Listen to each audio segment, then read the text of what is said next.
Fala aí, galerinha do sétimo ano, tudo bem? Então, como a nossa matéria ela tá um pouquinho já adiantada, graças a Deus, né? Meio desse caos todo, a gente está conseguindo aí adiantar bem a matéria.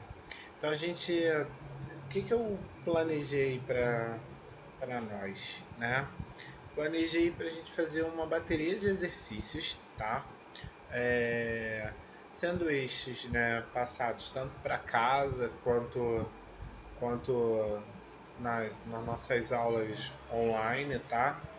E eu tô fazendo esse vídeo para gente conferir, né, algumas respostas, né, desses exercícios, né? E desde a matéria que a gente começou falando sobre os fluxos migratórios até o período da urbanização, tá? Então a gente vai começar aí desde o capítulo, né, no capítulo 6, né, até mais ou menos aí o capítulo 8, se eu não me engano, né? A gente vai falar aí um pouquinho do capítulo 6, 7, 8, fazendo essa bateria de exercícios, ok? Então, na página 142 do capítulo 6, né, ele no exercício número 1, ele pergunta, né, as causas que provocaram as migrações internas no Brasil, né, no período do século XX, né?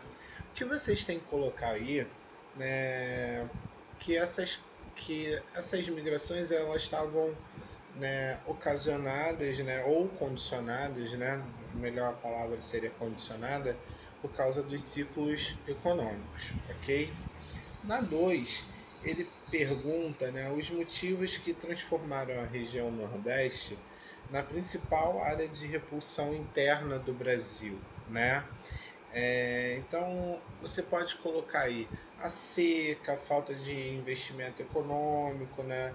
A saúde, a educação, que são os problemas básicos, né, sociais que o Nordeste enfrenta, ok? Na número 3 ele dá uma charge, né? E ele pergunta as causas do êxodo rural e as suas consequências, tá?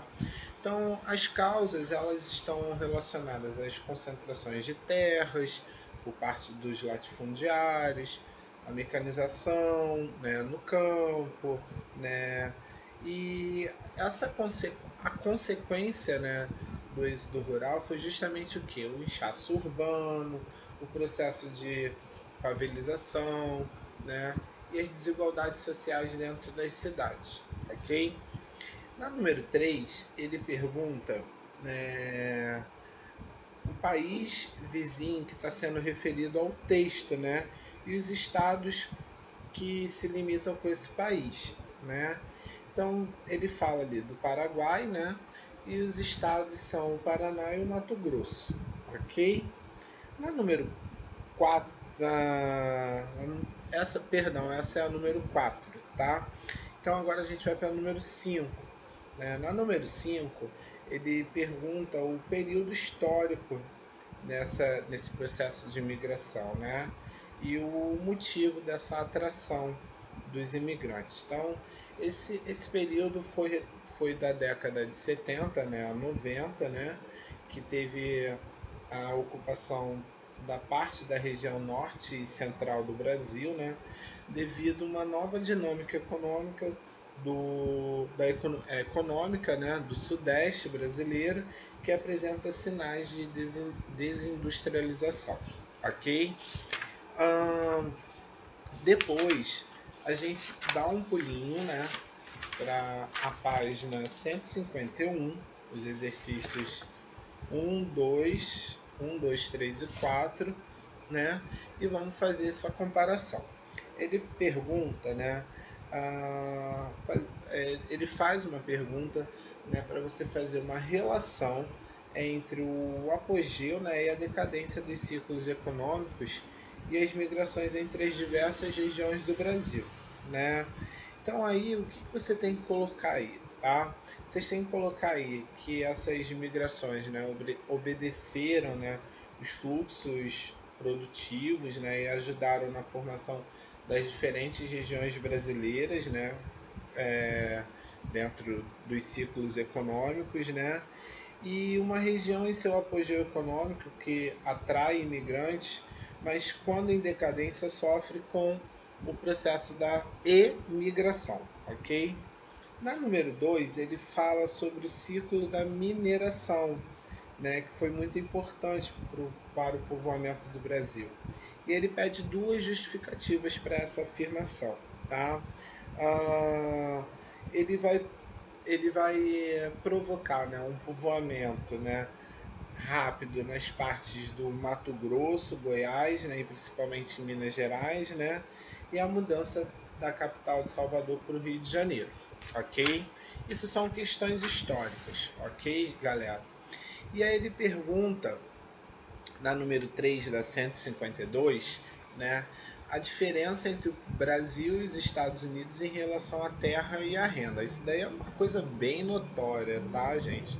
Ah, e aí, o que vocês têm que colocar aí, tá? Que os países que se desenvolveram suas economias se baseando, né, ao acesso da terra como renda, né, como os Estados Unidos, ele teve um desenvolvimento socioeconômico entre os melhores do mundo, tá? E o Brasil, no caso, né, a maior parte da população ele não teve o acesso à terra, né?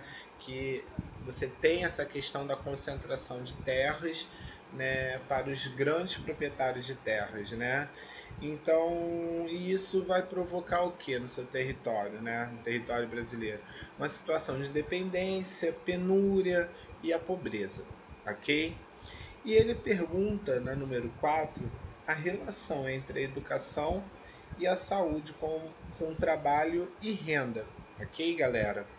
O que a gente vai colocar aí? Que o fator renda é um dos principais, né, um dos principais pontos importantes, né, para o desenvolvimento humano, né?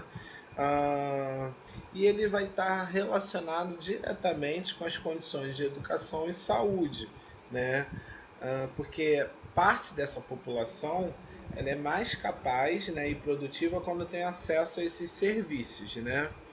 E quanto maior o nível, né, educacional e de saúde de uma população, maior será a sua renda, que é uma coisa que está sendo notória aí nesse processo de pandemia, né, que o governo do estado gastou milhões e milhões aí para fazer a instalação, né, desses hospitais de campanha, e só dois destes, né, que conseguiram, né, inaugurar, e a população ainda continua sofrendo com a pandemia, tá? Então, galera, do restante a gente vai fazer esses exercícios junto na aula online, né, desse capítulo 6, ok, galera? Então, fique com Deus, um beijo grande para todos.